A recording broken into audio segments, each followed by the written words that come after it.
అనంతనాగ్ జిల్లాలో అమర్నాథ్ యాత్రికుల terror attack ను కేంద్రం సీరియస్ గా పరిగణిస్తోంది.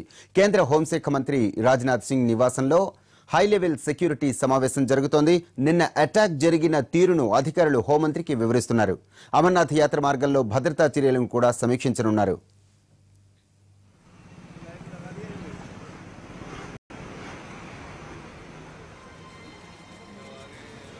కేంద్ర హోంశాఖ హై లెవెల్ సెక్యూరిటీ మీటింగ్ కు సంబంధించిన మరిన్ని వివరాలు మా ప్రతినిధి ప్రసాద్ అడిగి తెలుసుకుందాం.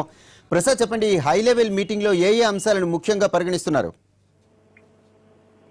నిన్న రాత్రి జరిగినటువంటి ఈ తీవ్రవాదుల దాడిలో అమర్నాథ్ యాత్రికులపై జరిగినటువంటి దాడిని కేంద్ర ప్రభుత్వం చాలా తీవ్రంగా పరిగణిస్తుంది. ఇందుకు సంబంధించి హోంమంత్రిత్వ శాఖ ఉన్నతాధికారులు ఇప్పటికీ శ్రీనగర్ బయలుదేరారు. అదేవిధంగా ఇక్కడ హోంమంత్రి రాజ్నాథ్ సింగ్ నేతృత్వంలో కూడా అత్యంత ఉన్నత స్థాయి అధికారుల సమావేశం కూడా జరుగుతుంది.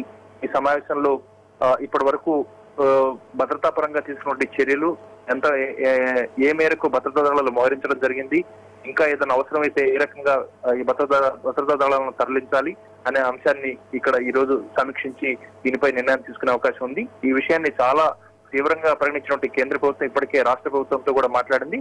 అటు రాష్ట్ర ముఖ్యమంత్రి మహబూబా ముఫ్తీ కూడా 11 గంటలకు మంత్రివర్గ సమావేశాన్ని ఏర్పాటు చేయడం జరిగింది.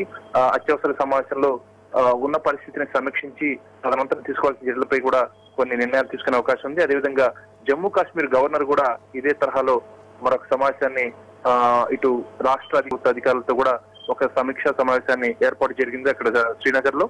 ఈ రకంగా ఇట్లా రాష్ట్ర ప్రభుత్వం కేంద్ర ప్రభుత్వం సమన్వయంతో దీనికి సంబంధించి ప్రస్తుత పరిస్థితిని సమీక్షించి తదనంతరం తీసుకోవాల్సిన చర్యలపై నిర్ణయాలు తీసుకునే అవకాశం ఉంది. అదేవిధంగా హోంమంత్రి రాజ్నాథ్ సింగ్ నేతృత్వం ఇప్పటికే నేషనల్ సెక్యూరిటీ అడ్వైజర్, అదేవిధంగా రా చీఫ్లు వీళ్ళంతా కూడా ఇప్పుడు ఈ సమావేశంలో హాజరవుతున్నారు. దీనికి సంబంధించి పూర్తి స్థాయిలో ఒక నిర్ణయం తీసుకునే అవకాశం ఉంది. ఇప్పటికే ఈ మరణించినటువంటి యాత్రికులు 7గురిలో 6 మహిళలు కావటం గమనించాల్సిన విషయం. వెనువెంటనే ఒక హెలికాప్టర్ ని పంపించి అక్కడి నుంచి మృతదేహాలను వారి స్వస్థలాలకు చేర్చే విధంగా కేంద్ర ప్రభుత్వం చర్యలు తీసుకుంటుంది. పాక్కు చెందినటువంటి లష్కర్ తీవ్రవాది ఇస్మాయిల్ నేతృత్వంలో ఈ దాడులు చేయటం జరిగిందన్న అంశాన్ని ఇప్పటికే నిర్ధారించుకోవడం.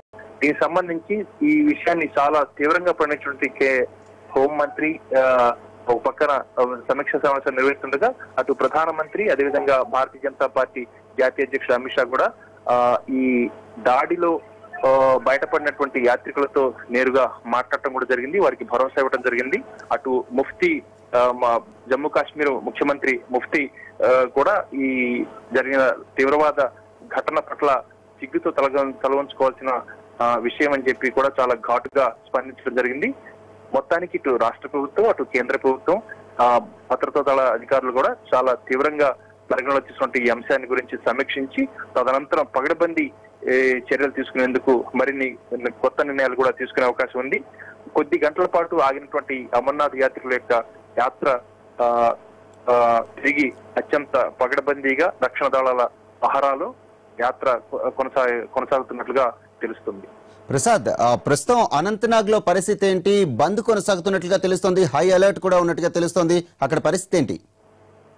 అక్కడ కూడా ఇప్పటికే దీనికి సంబంధించి ఇటు హురియత్తు వీళ్ళంతా కూడా ఈ విషయం పట్ల ఈ బంద్ నిర్వహిస్తున్నారు. అదేవిధంగా బజరంగ దళ్ చెందినటువంటి సభ్యులు కూడా జరిగినటువంటి తీవ్రవాద సంఘటనల పట్ల తీవ్ర ఆగ్రహాన్ని వ్యక్తం చేస్తూ బంద్ నిర్వహించేందుకు కూడా ఉద్యుక్తులు అవుతున్నారు. దీనికి సంబంధించి ఇటు పార్టీ పరంగా ప్రభుత్వ పరంగా వారందరినీ కూడా సముదాయించి భరోసా ఇచ్చే ప్రయత్నం చేస్తుంది.